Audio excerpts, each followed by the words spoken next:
Indonesia mulai berkembang pada zaman kerajaan Hindu-Buddha berkat hubungan dagang dengan negara-negara tetangga. Agama Hindu masuk ke Indonesia diperkirakan pada awal Tarik Masehi, sementara agama Buddha disebarluaskan pada abad ke-5 Masehi. Kali ini kita akan membahas kerajaan bercorak Hindu-Buddha di Indonesia. Pertama, Kerajaan Kutai.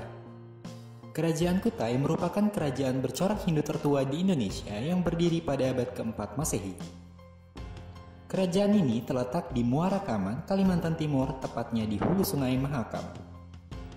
Kerajaan ini dibangun oleh Kudungga. Raja yang terkenal memimpin kerajaan Kutai adalah Asmawarman. Sedangkan masa keemasan kerajaan Kutai berada pada pemerintahan Raja Mulawarman. Peninggalan terpenting kerajaan Kutai adalah 7 prasasti Upa. Kerajaan Kutai berakhir pada saat Raja Kutai yang bernama Maharaja Dharmastia tewas dalam peperangan di tangan Raja Kutai Kartanegara ke-13. Kedua, Kerajaan Tarumanegara.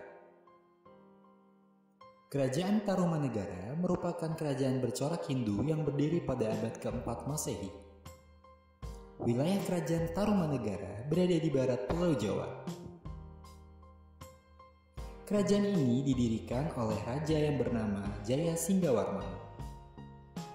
Masa keemasan kerajaan Tarumanegara saat dipimpin oleh Raja Purnawarman. Beberapa prasasti peninggalan kerajaan ini adalah Prasasti Kebun Kopi, Tugu, Cidang Hiang, Ciara Teun, Muara Cianten, Jambu, dan Pasir Awi.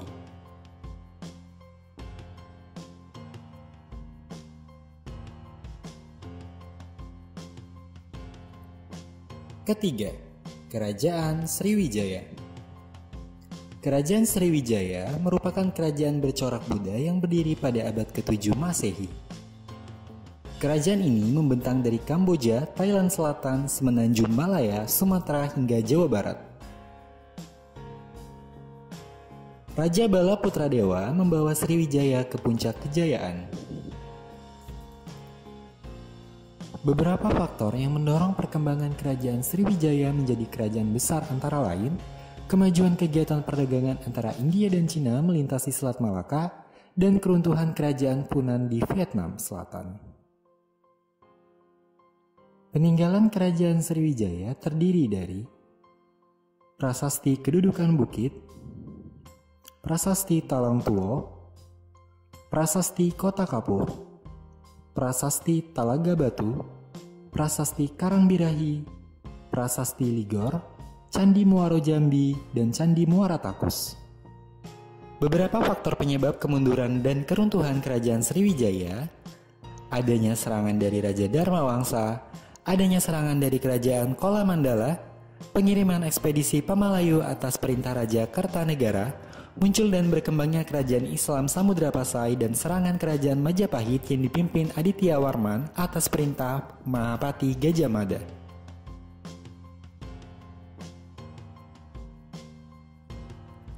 Keempat, Kerajaan Mataram. Merupakan kerajaan yang berdiri pada abad ke-8 Masehi.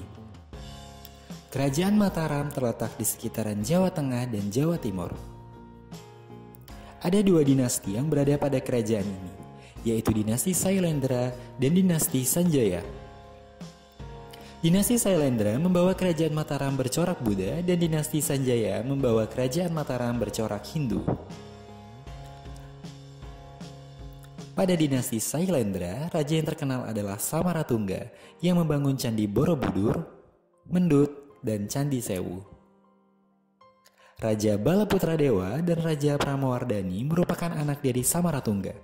Bala Putradewa tidak setuju dengan pernikahan Pramawardhani dengan Raka Pikatan yang menyebabkan mereka bertikai, dan Bala Putradewa kalah sehingga ia pergi ke kerajaan Sriwijaya. Pada dinasti Sanjaya, Raka Pikatan membangun Candi Prambanan yang bercorak Hindu. Selanjutnya, Mataram dipimpin oleh Dyah Balitung dan Empu Sendok sebagai raja terakhir. Empu Sendok sebagai raja terakhir memindahkan kerajaan Mataram ke Jawa Timur dan memulai kerajaan baru yang dikenal dengan nama Medang Kamulan. Pengganti Empu Sendok adalah Raja Dharmawangsa Teguh dan Raja Airlangga. Pada akhir pemerintahannya, Airlangga menyerahkan kerajaan kepada kedua orang anak laki-lakinya, yaitu Jayanggrana dan Jayawangsa. Untuk menghindari perselisihan, maka kerajaan dibagi dua menjadi Jenggala dan Kediri. Salah satu hal menyebabkan runtuhnya kerajaan Kediri adalah Raja Kertajaya dibunuh oleh Kan Arok.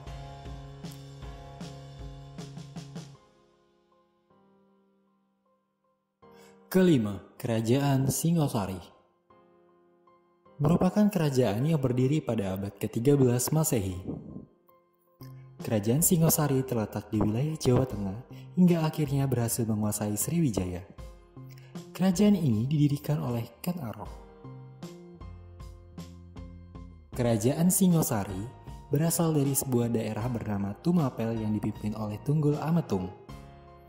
Setelah berhasil membunuh Tunggul Ametung, Kan Arok menggantikannya sebagai penguasa Tumapel. Ia juga menjadikan Kan Dedes, istri Tunggul Ametung, sebagai permaisurinya. Kan Arok berakhir karena dibunuh oleh Anusapati yang merupakan anak dari Tunggul Ametung. Anusapati dibunuh oleh Tojaya yang merupakan anak dari Kan Arok. Tojaya pun mengalami hal yang sama, yaitu dibunuh oleh Wisnuwardana yang merupakan anak dari Anusapati. Pembunuhan ini menggunakan keris yang sama yang digunakan Kan Arok ketika membunuh Tunggul Ametung. Raja terakhir kerajaan Singosari adalah Kertanegara yang merupakan anak dari Wisnuwardana. Kerajaan Singosari yang sibuk mengirim angkatan perang ke luar Jawa akhirnya mengalami keropos di bagian dalam, dan pada tahun 1292 terjadi pemberontakan Jayakatwa, dan dalam serangan itu Kertanegara mati terbunuh.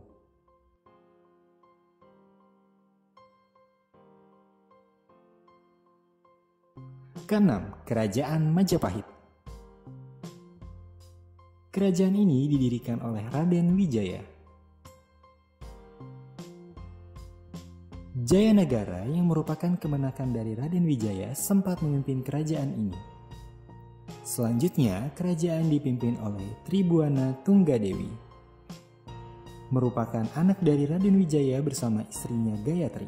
Pada masa pemerintahannya, Gajah Mada diangkat menjadi patih dan dikenal dengan Sumpah Palapa. Selanjutnya, kerajaan dipimpin oleh Hayam Wuruk yang merupakan pelopor zaman keemasan Majapahit. Namun, keruntuhan Majapahit juga disebabkan oleh Hayam Wuruk yang ingin memperistri Dyah Pitaloka.